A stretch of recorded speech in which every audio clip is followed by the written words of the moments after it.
And for the male side of it in the conversation, your ego can get in the way when you're like I just said, like you can't do this thing. And so you're like, you feel maybe a little less than at times in this process. And I don't think you should, because I mean, clearly there's something going on that we're dealing with across the board that is causing more people to deal with this problem. We had a bunch of friends like 2 years ago. It seemed like they all had some kind of, if it wasn't infertility, it was a fertility issue in some way.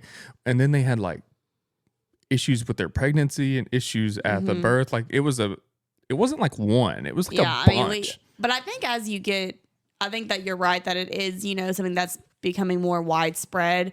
Because of the more couples that we know and then that they're trying to build their family, it seems like there's a lot more issues than there are just happy, cases. Like, I mean, we had 2 friends whose babies were born like 3 months super early, 3 months early, and had to be in like the NICU. And then, thankfully, prayerfully, they are, healthy today and stuff. I was like, but that's just crazy. Like and it was their firstborn. Like and even the doctor's like, I'm not quite sure what happened. I was like, that's super, but that's just 2 people. I was like, we've had, there's been a bunch couples who have infertility questions that have never been answered. And so they're moving towards adopted. They have foster kids right now. I was like, there's just a lot of stuff. I think that's just the more people you bring into your circle that you actually see what, an epidemic it is, that nobody just has.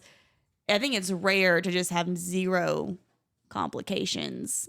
It's still out there, and not everybody deals with it. It's just there was a stretch where it was definitely like it was a noticeable shift in what was going on, and there was a bunch of people that we knew and were interacting with who were dealing with different types. But for like I say, for men, don't let your ego get in the way of it. Like sometimes things happen that you can't correct. There's nothing you can really do about it, and you kind of just got to let it go. Like process it. See, that was my problem, is I didn't process it. I was like, all right, well, let's just go do this other thing. Like, let's just fill our time with something else.